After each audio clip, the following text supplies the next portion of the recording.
Vous savez, comme je le dis toujours, le défaut inimaginable de l'accoutumance, c'est qu'on peut passer devant des trésors et on ne les voit pas. C'est ici que l'étude du texte biblique est intéressante. L'opinion courante veut que la Bible, que les croyants appelaient l'Écriture, parle surtout de l'Antiquité et contienne des préceptes spirituels et moraux plutôt dépassés. Et pour l'homme de la rue, c'est juste un livre de religion qui n'a rien à voir avec l'actualité mondiale. Grave erreur. On a des exemples? Absolument. Et c'est le cœur de notre enquête. On m'avait partagé qu'il y avait des prophéties très étonnantes dans la Bible. Par exemple, il y a plus de 2000 ans, déjà, on aurait annoncé la télévision et même l'aviation. C'est vrai? Voilà. Alors, nous sommes à la télévision et n'importe qui peut constater cela. Dans le chapitre 11 du livre de l'Apocalypse, précisément, il est question de deux personnages qui seront à Jérusalem et le texte précise que de toute la terre, on pourra les voir. Ce texte est tellement surprenant qu'au XIXe siècle, un champion de l'Union rationaliste est venu faire une tournée de conférences en Suisse et c'était un de ses arguments majeurs, c'était de dire, mais voyez, il est ridicule de croire en la Bible parce qu'elle dit qu'un jour on verra sur toute la terre ce qui se passe à Jérusalem. Il faudrait avoir de longs yeux, disait l'orateur. Tout le monde riait. En attendant, aujourd'hui, vous et moi et tous ceux qui nous voient en ce moment, ils ont les longs yeux, n'est-ce pas? Et nous, on veut maintenant prendre le point de vue du l'athée, du laïc, la personne qui ne croit pas que cela est vrai. On veut une démonstration. Voilà un texte qui était incompréhensible encore au XIXe siècle et qui est une réalité pour chacun de nous maintenant et qui s'est vérifié rigoureusement exact. Il y a une différence d'être un croyant et un sachant. Le croyant, il se dit, j'ai un cactus dans l'armoire. T'as allé voir, tu sais pas? Peut-être oui, peut-être non. Le sachant, il ouvre l'armoire, il voit où il y en a, où il n'y en a pas. Il n'y a plus de point d'interrogation. Il y a une connaissance, il y a une certitude. Une croyance qui n'est pas basée sur un savoir est dangereuse. Peut-être que tu te trompes. Mais juste pour donner une idée, laissez-moi citer d'abord une annonce prophétique qui tient dans la Bible en une phrase. On sait que les peuples de l'Antiquité utilisaient déjà la monnaie, comme le sesterce ou le drachme, pour faire leurs courses au marché ou payer les ouvriers. Et ça fonctionnait très bien. L'argent était juste un instrument pratique pour les échanges. Or, il y a un texte prophétique plutôt incroyable dans l'Apocalypse qui défie vraiment la raison. Ce très vieux texte a annoncé que les échanges commerciaux allaient un jour tenir une place centrale et que le contrôle du commerce allait mener l'humanité à accepter un contrôle absolu.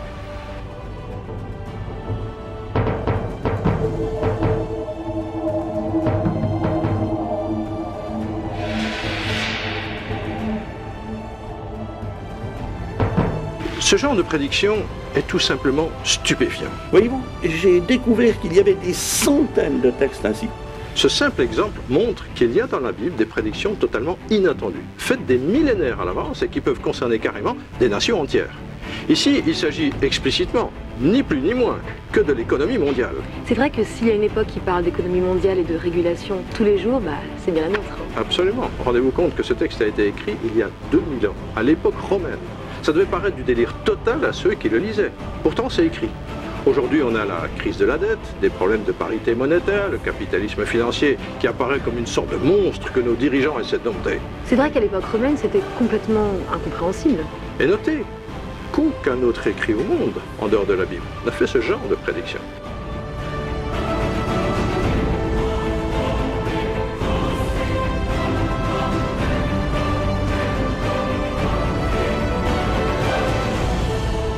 Il y a combien de prophéties d'ailleurs? Est-ce que vous connaissez le nombre de prophéties dans la Bible? Il y a une encyclopédie des prophéties bibliques qui dit qu'il y aurait 737 prophéties dans la Bible, dont plus de 600 se sont déjà accomplies. Ce que la Bible nous présente est tout à fait singulier. D'une part parce que le prophète semble être quelqu'un de marginal en général, puisqu'il ne va pas dans le sens du politiquement correct. Et d'autre part, les propos d'un prophète, aussi excités paraissent-ils, ne sont jamais gratuits. Ils ont pour fondement cette alliance que Dieu a conclue avec son peuple. Alors voyez-vous, pour que 16 prophéties s'accomplissent, par simplement le fait du hasard, un calcul des probabilités, c'est une chance sur 10 suivie de 45 zéros. Et n'importe qui vous dira en mathématiques que 10 ou 1 suivi de 40 zéros, c'est un fait qui ne se produira jamais. c'est encore moins de chances que de gagner au loto, quoi. Alors, C'est- infiniment moins encore. Mais 1 suivi de 45-0, le fait ne se produira jamais. 16 prophéties. Et vous avez plus de 600 prophéties qui se sont accomplies et dont on peut vérifier l'accomplissement. Là, on est dans un domaine rationnel. Nous ne sommes pas dans l'émotionnel ou le supposé. Là, c'est Nous vraiment pouvons de la prouver réflexion. que les choses sont ainsi. Il y a en effet un phénomène prédictif, il faut ne pas hésiter à le dire, et d'une nature assez stupéfiante, puisqu'on prédit des choses à des centaines d'années à l'avance. Mais ce n'est pas de la prédiction au sens d'une voyante qui dirait la bonne aventure. C'est pris dans un sens théologique, c'est une attestation de la véracité du Dieu d'Israël que de dire des événements qui vont s'accomplir, mais en accord avec ce qui avait été déjà prédit à l'avance, ce qui a été prescrit à l'avance. Nous voulons être certains. Ce cours s'adresse maintenant à des gens qui sont des non-croyants, qui veulent, à la fin de ce cours, ils doivent savoir, sans aucun doute, que la Torah est d'origine divine. Donc on ne peut pas s'amuser avec des interprétations. Les prophètes dans la Bible reçoivent la parole de Dieu. Je crois que ça n'est pas seulement des prévisions pour l'avenir, c'est aussi des éclaircissements, c'est aussi par exemple des avertissements. Nous n'allons prendre que des prophéties dont le caractère est extrêmement précis, pas besoin d'interprétation.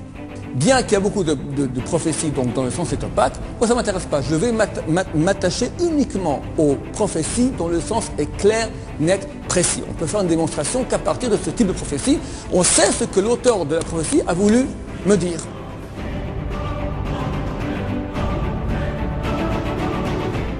Sachez que tous les archéologues historiens s'accordent pour dire que la Torah aurait été achevée au moins 500 ans avant l'ère chrétienne. Nous, on va prendre comme date une date ultérieure, la date de moins 300. Pourquoi? Parce qu'en cette date aura lieu la première traduction de la Torah dans une langue étrangère. Le roi Ptolémée va contraindre 72 sages juifs de traduire la Torah en grec, ce sera la traduction de Septante.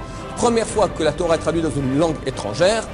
Dès ce jour, il y a des copies de la Torah des Juifs en grec dans toutes les grandes capitales de l'Empire grec. Donc il y en a c'était fait à Alexandrie, là-bas a eu lieu la traduction.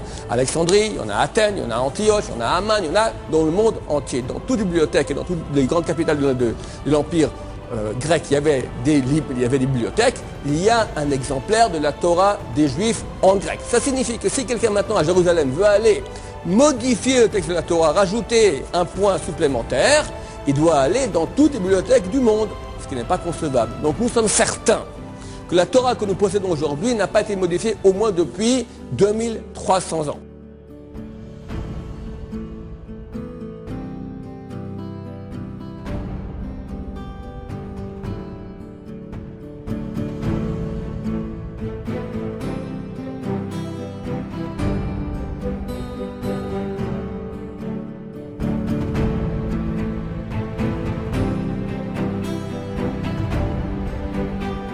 Vous êtes tous d'origine francophone.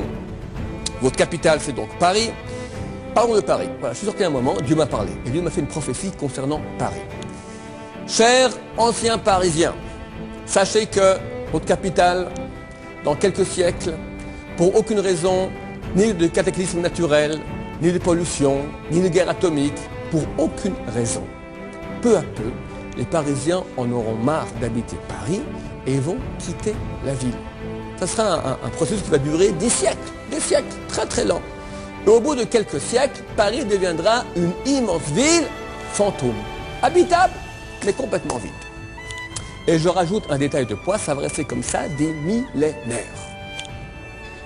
Ok, j'écris ma prophétie, je mets mon tampon, je mets dans l'enveloppe, je ferme, je mets dans la banque en Suisse, à Genève, UBS, une banque suisse. Dans le coffre, terminé. 120 ans passent, je quitte ce monde, vous aussi, et les années passent, 2100, 2200, 2300, 2400. Vers 2500, on voit que peu à peu à Paris, les gens commencent à quitter Paris, mais c'est un processus très très long. Et ça dure comme ça des siècles. Vers l'an 3000, Paris devient une immense ville fantôme, complètement vide. Ça reste comme ça des millénaires, 3000, 4000, 5000. Vers l'an 6000, une équipe d'archéologues creuse sur le site de la ville de Genève. Et quelqu'un donne un coup de pioche comme ça, clong, et ça fait un peu métallique. Son métallique, il ouvre, il déblaye, il voit UBS, un peu rouillé comme ça. La banque, les copains, on a trouvé la banque, c'est le filon, il y aura de l'or, des diamants, hop, on rentre, on ouvre les coffres, et on voit prophétie du Rav Ron Shaya, mars 2008. On ouvre, on voit que tout ce que j'ai écrit, c'est effectivement réalisé à propos de la ville de Paris. Suis-je prophète, oui ou non? Commenter, est-ce que c'est possible? Qu'est-ce que vous dites? Là, à tous les coups, oui. On va passer maintenant à la démonstration. Attachez vos ceintures. Ce n'est pas pour rien que je prends l'exemple d'une ville comme ça qui, tout à coup, se vide de ses habitants. On a un cas similaire dans l'histoire d'une des plus grandes villes de l'Antiquité. Il s'agit de la ville de Babylone.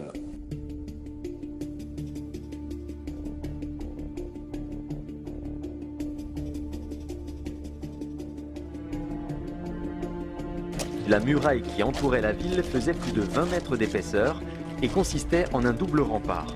Hérodote affirma même que 2 chars pouvaient se croiser sur le haut des remparts et indiqua que Babylone mesurait environ 120 stades de côté, soit pas moins de 23 km, ce qui fut certainement exagéré, mais décrivait cependant une cité immense.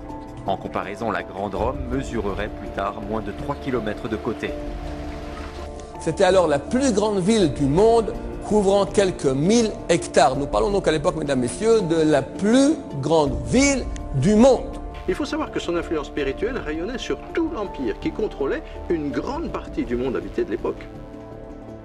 Au cœur de la ville s'élevait la ziggourate, sur le lieu de l'ancienne tour de Babel dédiée à Marduk. D'après les indices découverts par les archéologues, on estime qu'elle devait s'élever à une 60aine de mètres de haut, équivalent à un immeuble de 20 étages, édifice extrêmement imposant pour l'époque et qui dominait toute la plaine. La divinité principale révérée dans tout l'Empire était Marduk, encore appelé Bel ou Baal, terme qui signifie le Seigneur, et la déesse Ishtar, surnommée la Dame de Babylone, qui était la divinité protectrice de la cité. La voie processionnelle de Babylone passait d'ailleurs par une porte qui lui était dédiée. Si le nouvel an babylonien se fêtait au printemps, à l'équinoxe et durant 12 jours, la vie de la capitale était rythmée par des fêtes religieuses, pratiquement tous les mois, avec des processions dans la ville, dont certaines conduisaient au sommet de la ziggourate. Parmi les corps de prêtres, dépositaires du savoir séculier et religieux, se trouvaient des prêtres devins, des prêtres exorcistes, médecins ou astrologues. Cette fameuse ziggourate, cœur de la vie babylonienne et dédiée à Marduk, était considérée comme le centre du monde, point de communication occulte entre le ciel et la terre. La vie quotidienne de Babylone était totalement imprégnée de rites magiques, envoûtements et désenvoûtements, malédictions, sorcellerie et innombrables pratiques occultes en droite ligne de l'ancienne Babel. Au palais, la salle du trône comportait 8 étages, un faste incroyable, 25 siècles en arrière. Babylone fut d'une puissance telle qu'elle était devenue totalement imprenable. Au niveau culturel, l'astrologie, l'astronomie qui vont développer les Babyloniens. À tous les niveaux, cette ville se trouve à son époque au top niveau du monde. C'est la grande mégapolis, la capitale la plus importante de l'Antiquité. Les anciens citaient d'ailleurs ces fameux jardins suspendus comme une des 7 merveilles du monde. À ce même moment, viendront 2 des plus grands prophètes juifs, Isaïe et Jérémie, et qui vont faire une prophétie qui pour l'époque est absolument démentielle. C'est alors qu'Ésaïe fit une prédiction totalement stupéfiante. Il déclara que Babylone viendrait châtier les tribus restantes d'Israël et que Babylone serait à son tour un jour abaissée et même complètement détruite et abandonnée à un point inimaginable. Isaïe chapitre 14. Et Babylone, la perle des royaumes, la gloire, l'orgueil des Chaldéens, sera comme Sodome et Gomorrhe bouleversée par l'Éternel. Elle ne sera plus jamais habitée, elle ne servira plus de résidence jusqu'à la fin des générations. Le même scénario que j'ai dit auparavant à propos de Paris, le voici ici prophétisé il y a 2600 ans à propos de Babylone. Et Babylone, la perle des royaumes, le superbe joyau des Chaldéens, sera comme Sodome et Gomorrhe, dévastée par Dieu. Elle ne sera plus jamais habitée ni peuplée, de génération en génération. Ce sera le repère des bêtes du désert. L'oracle prononcé contre Babylone semble impossible. À cette époque, Babylone règne sur le monde. Et les 2 petites tribus juives n'ont pas eu beaucoup de poids. Mais ce n'est pas tout. Jérémie, même topo. Jérémie dit donc à Seraya, quand tu arriveras à Babylone, tu auras soin de donner la lecture de ces discours. Ensuite tu diras, Éternel, c'est toi qui as décrété qu'on s'est dit sa complète destruction. au point que nul n'y habitera plus, ni homme, ni bête, et que se trouvera réduite à l'état de ruine éternelle. On parle de bêtes domestiques, parce que là-haut c'est marqué qu'il y aura quand même des bêtes sauvages. Mais les bêtes sauvages, ils auront leur gîte. Bête sauvage, ça veut dire qu'elle est détruite. On parle maintenant, elle n'est plus habitée. Donc même topo, Jérémie, Isaïe, entre les deux, il y a environ 70 ans d'écart. Jérémie fut le porte-parole d'une prophétie unique. Quand Babylone s'élèverait jusqu'aux cieux, quand elle rendrait inaccessibles ses hautes forteresses, des dévastateurs viendront contre elle de ma part. Parole de l'Éternel. Un cri se fait entendre de Babylone et un grand fracas du pays des Chaldéens. Car l'Éternel dévaste Babylone, il en fait taire la grande voix. Ses héros sont pris, leurs arcs sont brisés, ainsi parle l'Éternel des armées. Les immenses murailles de Babylone seront complètement démantelées, ses hautes portes seront brûlées par le feu. Jérémie persiste et signe, et seul contre tous, il va jusqu'au bout. Il envoie même un émissaire faire une déclaration publique dans la ville de Babylone. Jérémie dit à Seraya, « Lorsque tu arriveras à Babylone, tu diras, « Éternel, c'est toi-même qui as parlé sur ce lieu pour qu'il soit retranché et qu'il ne soit plus habité ni par les hommes ni par les bêtes, mais qu'il devienne une désolation pour toujours. Et quand tu auras achevé la lecture de ce livre, tu y attacheras une pierre et tu le jetteras au milieu de l'Euphrate. » Déclarer devant des déportés que l'empire qui dirige le monde va être rayé de la carte de la sorte, il a même osé prédire la destruction des murailles de Babylone, et même affirmé que la ville deviendrait un désert. Il existe très peu de grandes capitales qui soient devenues des déserts, surtout de grandes cités millénaires, fortifiées et bien situées en bordure d'un fleuve. Leur puissance peut s'effriter, mais de là à devenir un désert, il y a un gouffre. Tu dis, tu ne seras plus jamais habité, tu ne serviras plus de résidence jusqu'à la fin des générations. Mais c'est-à-dire aujourd'hui aussi. Tu veux dire demain aussi. Et dans un siècle, et dans deux siècles. Pour toujours. Ce qui paraît absolument inouï à cette époque, parce que Babylone est en fait de sa puissance, et de fait elle va dominer tout ce qui l'entoure. Donc quelle force prophétique, à la fois de discerner les temps, de discerner une certaine sagesse pour l'époque, venant de Dieu, et en même temps pouvoir voir bien plus loin et annoncer quand même la chute de celui qui châtie Israël à cette époque-là, mais qui fera du zèle et qui sera repris pour cette raison. Il y avait de quoi penser que Jérémie était devenu fou. Babylone restait une ville importante, une des capitales de l'Empire perse. Mais petit à petit, la ville se vidait de plus en plus.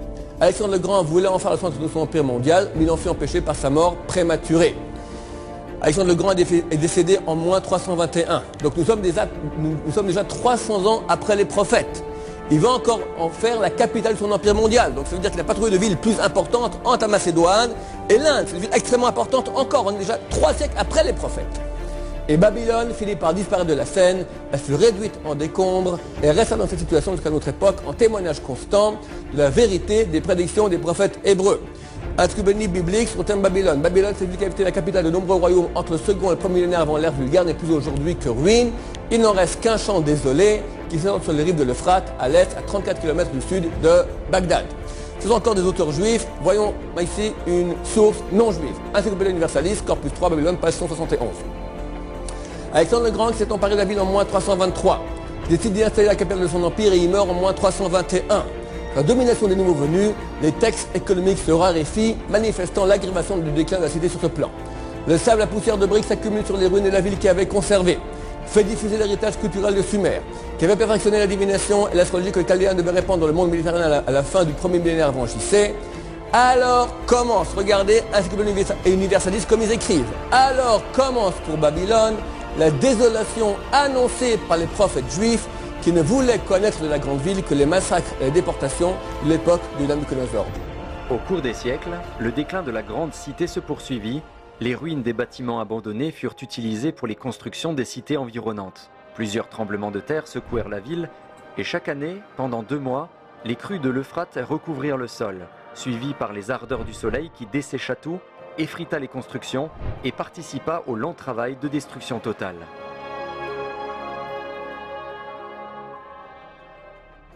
Mais c'est très dangereux de faire une prophétie pareille.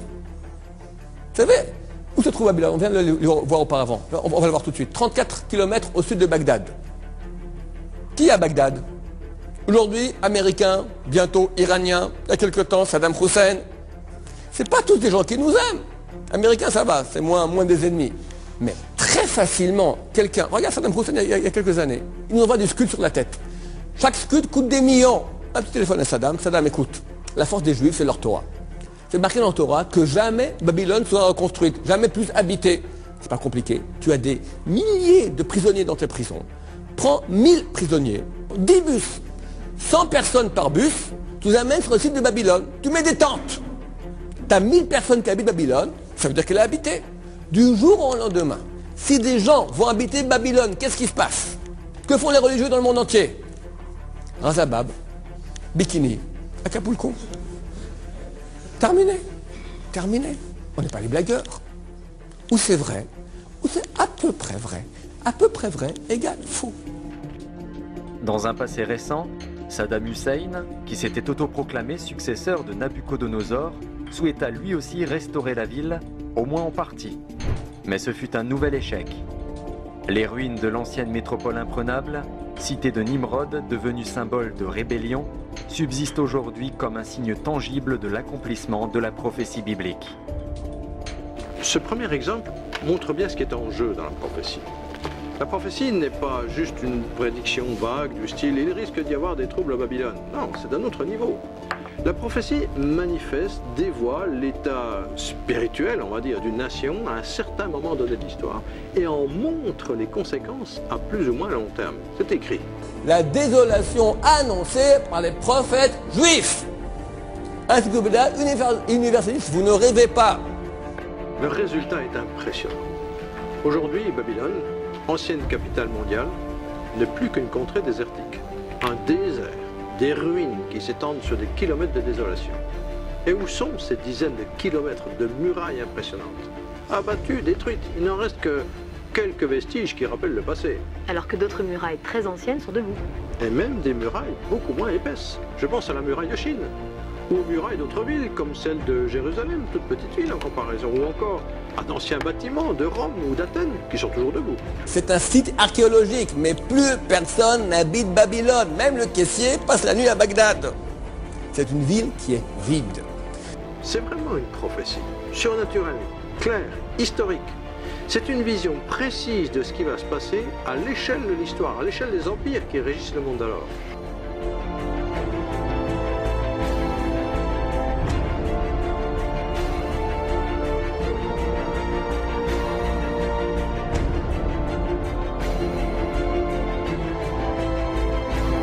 Il est impossible, un être humain ne peut pas savoir à 100%, t'as une chance, bien sûr, au bout de probabilité, t'as une chance sur 1000, on va dire. Mais le prophète dit à 100%, ça sera à 100% comme ça. Il faut dire, ok, alors, vu qu'il y a une chance sur 1000, peut-être qu'il est tombé, mais si on voit 10 fois, 20 fois qu'il a une chance sur 1000 de tomber juste et tombe toujours juste, là où la probabilité arrive à des chiffres tellement astronomiques, nous sommes certains ici qu'il y a une prophétie. Nous sommes convaincus, du point de vue rationnel normal, aucun être humain ne peut savoir à 100% à l'avance le futur d'une ville entière sur des millénaires. Tout le monde est d'accord là-dessus?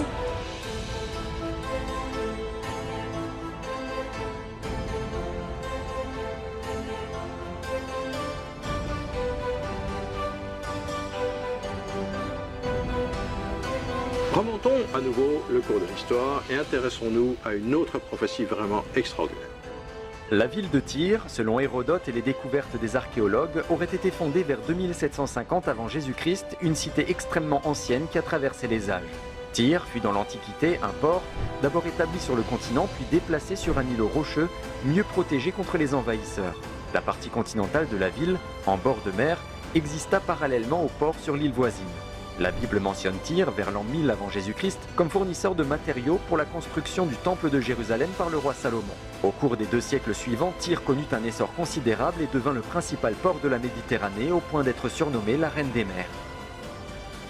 Il y a le commerce des Philistins qui bat son plein et le chapitre 27 d'Ézéchiel est une étude littéraire stupéfiante parce que Ézéchiel semble être extrêmement bien documenté. Il mentionne plus de 30 nations qui commercent avec Tyr et on a presque une volonté exhaustive de mentionner tous les articles de commerce que Tyr utilisait.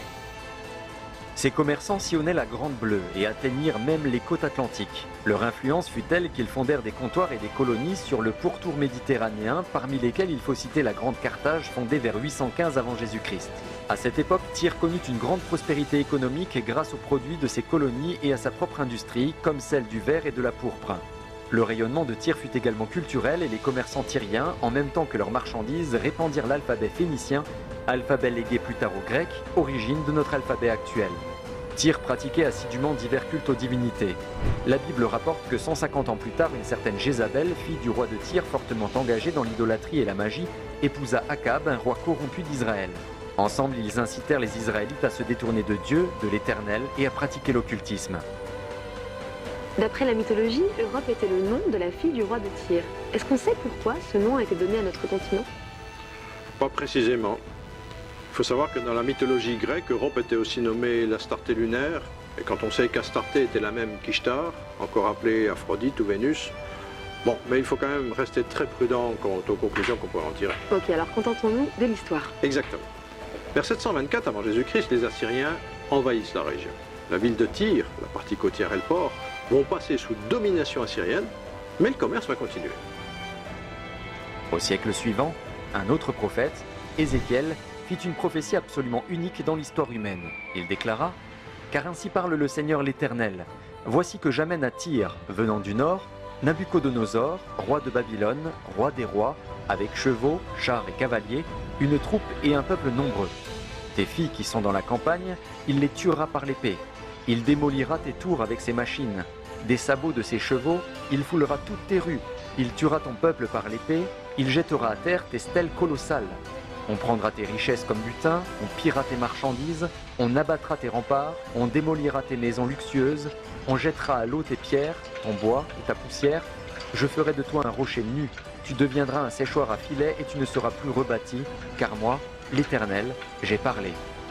Nabuchodonosor vint effectivement assiéger la ville. Tyr, la ville côtière, protégée par une imposante muraille, subit un siège interminable de 13 longues années. Finalement, la cité côtière tomba, elle fut détruite et sa population dut se soumettre. On sait historiquement, par exemple Flavius Joseph, historien juif, qu'il y a eu en effet le siège de Tyr par Nabuchodonosor qui était extrêmement long et pénible. Ça a duré de 585 jusqu'à 572, 13 années de labeur. Et en fait, ça a épuisé l'armée du roi babylonien. La cité côtière tomba et la première partie de la prophétie se réalisa. Mais Tyr, la partie insulaire avec son double port et sa flotte puissante, occupait une telle position stratégique et existait depuis si longtemps que rien ne pouvait faire cesser son influence. La prophétie semblait irréalisable. 10 années passèrent, puis 20, la prophétie tomba dans l'oubli. Un siècle entier passa, puis un second. Tyr régnait sur les mers, faisait du commerce, adorait ses dieux, dont le célèbre Héraclès, fils de Zeus. Avec sa puissante flotte, des marins expérimentés et la protection des hauts fonds et des murailles, Tyr semblait imprenable, tout comme Babylone. Va-t-on assister à la même déchéance lente et la même fin que Babylone? Non, cette fois, c'est un scénario complètement surréaliste qui va se mettre en place. Les siècles passent et l'Empire babylonien fait place à la suprématie des Perses. Puis arrive sur la scène mondiale un conquistador incroyable, un homme qui mène des guerres éclairs. Alexandre le Grand. Exactement. C'est l'arrivée fracassante du pouvoir grec, une armée puissante, rapide et menée par un général hors pair. Le corps d'Ézéchiel n'était plus que poussière lorsqu'en 334 avant Jésus-Christ, Alexandre se lança dans une guerre éclair pour contrôler tous les pays alors sous domination perse. Ce général impétueux savait qu'il ne pourrait pas conquérir l'Égypte s'il ne neutralisait pas d'abord le port de Tyr, qui abritait à l'époque la plus grosse partie de la flotte perse. De plus, Alexandre, très superstitieux, voulait impérativement faire une offrande au dieu de Tyr, Héraclès, pour s'en attirer les faveurs. Cette double raison, stratégique et mystique, le poussa à l'offensive contre Tyr. Rapidement, il dut se rendre à l'évidence que la prise de l'île était quasiment impossible. À chaque tentative, son armée subissait de lourdes pertes. Dès qu'ils approchaient l'île, ils se faisaient bombarder depuis le haut des murailles par des masses de sable brûlant. Les Tyriens leur envoyaient des navires enflammés et des plongeurs attaquaient les bateaux qui s'approchaient. Alexandre eut alors une idée incroyable. Puisqu'il avait soumis la ville côtière, il donna l'ordre à son armée d'en abattre les bâtiments et d'utiliser les ruines, le matériau, le bois, les pierres et tout ce qu'il trouverait, de tout jeter à l'eau et d'en faire une digue jusqu'à l'île. Ce fut un travail de forçat. Il fallut jeter à la mer des tonnes de matériaux pour relier l'île à la terre par une digue de 800 mètres édifiée au milieu des eaux. Ce qu'ils faisaient le jour était détruit par les Tyriens la nuit. Plus ils avançaient, plus l'eau était profonde et il leur fallait des tonnes et des tonnes de gravats que le courant disloquait aussitôt. Ce fut une guerre sans merci entre l'empereur grec et la reine des mers, combat de titans. Après 7 mois de siège, en plein mois d'août de l'année 332 avant Jésus-Christ, Alexandre toucha au but. Sa digue permit enfin à son armée d'atteindre l'île. La bataille fut terrible. Un historien de premier plan qui vivait à Rome au 1er siècle avant Jésus-Christ relate en détail cette bataille terrible. Diodore de Sicile en fit le récit suivant. Alexandre abaissa sur le mur de la ville le pont volant de l'une des tours de bois. Il la traversa seul, défiant la fortune et bravant le désespoir des Tyriens. Il en vint aux mains avec les assiégés et tua les uns à coups de lance, les autres avec son épée. Le bélier, sur un autre point, renversait un pan de mur considérable. On compta plus de 7000 cadavres. Le roi vendit aux enchères les femmes et les enfants et fit prendre tous les jeunes gens au nombre d'au moins 2000. Quant aux prisonniers, il n'y en eut pas moins de 13 000. Alexandre a donc conquis l'île imprenable et s'est empressé d'apporter son offrande au dieu Héraclès. Désormais, les Grecs ont la suprématie sur la mer et ils peuvent aller attaquer l'Égypte et les autres pays de la Méditerranée. C'est une histoire incroyable. Et rappelez-vous, la prophétie d'Ézéchiel, 240 ans avant, et qui précisait textuellement « On abattra tes murailles, on renversera tes maisons de plaisance et on jettera au milieu des eaux tes pierres, ton bois et ta poussière. » C'est vraiment impressionnant. Et même la géographie du Liban a changé, puisque l'île est devenue une presqu'île. Oui, l'ancienne île est aujourd'hui une avancée dans la mer.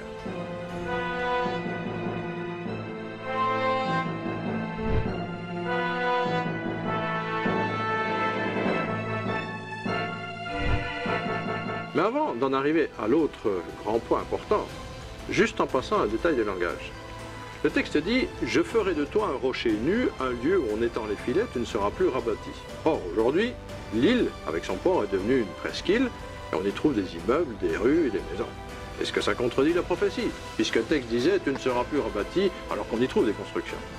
En fait, ce que la prophétie annonçait, c'était que le grand port qui dominait la Méditerranée allait totalement et définitivement disparaître. Et curieusement, bien que l'emplacement ait été idéal pour un port pendant des millénaires, la Grande Tyr n'a plus jamais été rebâtie. Et tout son trafic international a réellement disparu. Ce qui me frappe, c'est qu'on est dans le surnaturel et en même temps dans l'histoire. Il y a d'ailleurs un autre prophète, Zacharie, qui lui a vécu la première attaque, celle de Nabuchodonosor sur la ville côtière. Ah oui, c'est intéressant, que dit-il? Puisqu'à son époque, Tyr avait déjà subi l'attaque de Nabuchodonosor, il aurait pu passer à autre chose. Mais pas du tout. Il a même confirmé que pour Tyr, ce n'était pas fini. En 520 avant Jésus-Christ, il prophétise lui aussi que la ville doit être jetée dans la mer.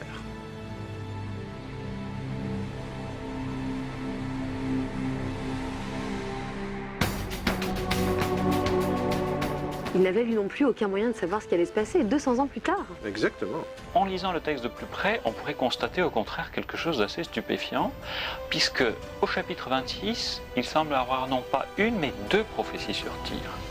D'abord, on nous mentionne donc le roi de Babylone qui va prendre Tyr, qui va en effet conquérir la ville, qui va entrer là-dedans. Mais ensuite, à partir du verset 12, l'interlocuteur change, ou plutôt la personne change, puisqu'on est au pluriel, une sorte d'indéfini.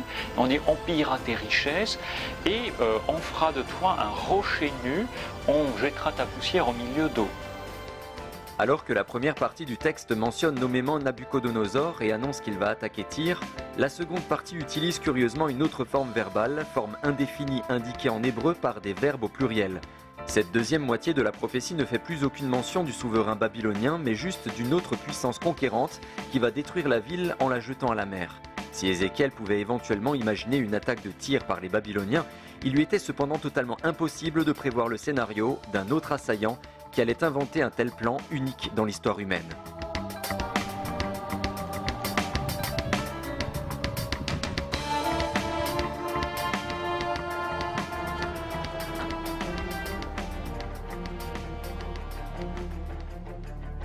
Ne cherchez pas des preuves religieuses, philosophiques, scientifiques, c'est de la foutaise tout ça. Rapportez 30 versets et dis-lui, voilà, débrouille-toi avec maintenant, reviens voir dans quelques jours. Et si tu as affaire à quelqu'un d'honnête, c'est sûr qu'il va dire vous avez raison. Et si tu as affaire à quelqu'un de malhonnête, de toute façon, quoi que tu lui dises, il n'acceptera pas. Donc au lieu de perdre ton temps à des démonstrations mystiques et tout ce que tu veux, ou scientifiques, selon le tempérament de celui qui est en face de toi, traduis-lui ce texte s'il ne le comprend pas en hébreu, et tu lui diras, viens me revoir dans une semaine.